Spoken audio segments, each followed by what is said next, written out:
How's it going, everybody? I'm Sam Lee, reading for Redfall, and welcome to Gaming Instincts. Are you looking for a game where you can shoot that stuff in 2022 and beyond? Don't you worry, we got you covered with 10 action-packed first-person shooters you can play in 2022 to 2023. The special criteria for these games is that they have to be announced for this year and the next year, and they're going to range from your big blockbuster titles to the indie titles. Without further ado, let's get started. Number 10, Turbo Overkill. Here's a very flashy, retro-styled shooter that is actually playable for early access for Steam. The best way to describe this game is like an indie version of Doom Eternal set in a cyberpunk world. Just like id Software's modern Doom titles, it is very violent, fast-paced, and is designed to give the player the ultimate power fantasy experience.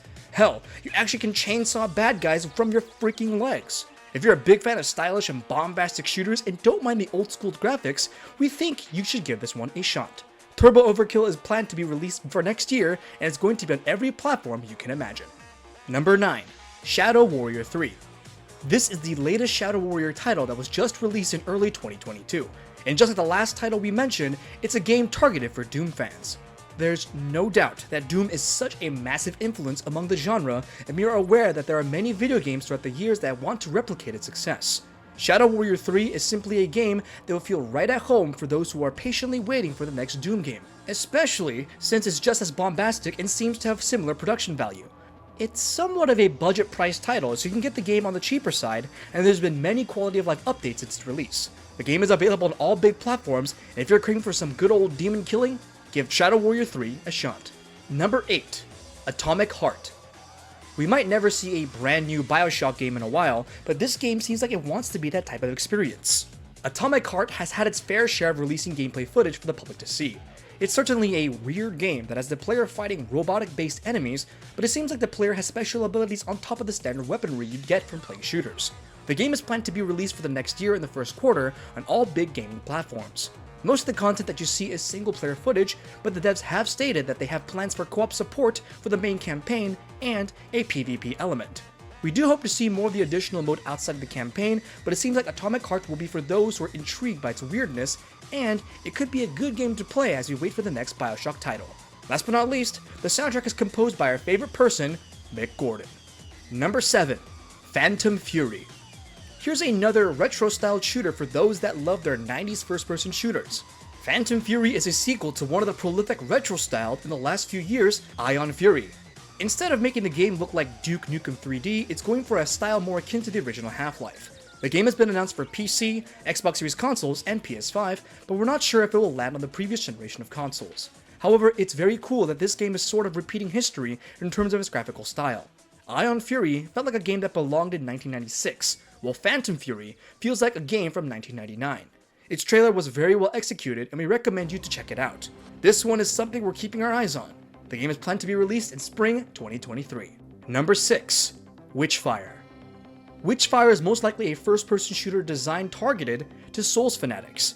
If the setting is very reminiscent of those games, that's because it wants to be a first-person shooter version of that. Right off the bat, the game might give you Destiny vibes with some of its animations, but it seems like it's not trying to be a looter shooter, but more of a skill-based single-player shooter. Witchfire was recently delayed to 2023 while having an initial plan of releasing an early access version for players to try out. We do hope the delay is worth it because this game could be a sleeper hit, and it might surprise gamers for what it's trying to do. It's currently confirmed only to be on the PC version, but we believe down the line the consoles are going to get supported as well. Number 5, Proteus. Here's another Doom-style game that was recently released, and it's more of a nod to the older games of that. Hell, it even looks like a game from that era, but Proteus is there for those who can't get enough of retro-styled shooters. It features a large amount of weapons players can use, and it actually has a map editor for the creative players to create content, or for those that want to play more levels after beating the main campaign. The game is reasonably priced for all platforms, so it's not like it's going to hurt the bank to play this game. But if you need more Doom-style games in your life, and really make you feel like you're playing a game that should have been released in the mid-90s or so, Prodeus is there for you. You can play Proteus on many various gaming platforms. Number 4, Wrath, Aeon of Ruin. This is the last retro-styled shooter we will talk about for this list, and this one is certainly an ambitious one because the game feels like a proper sequel to the original Quake.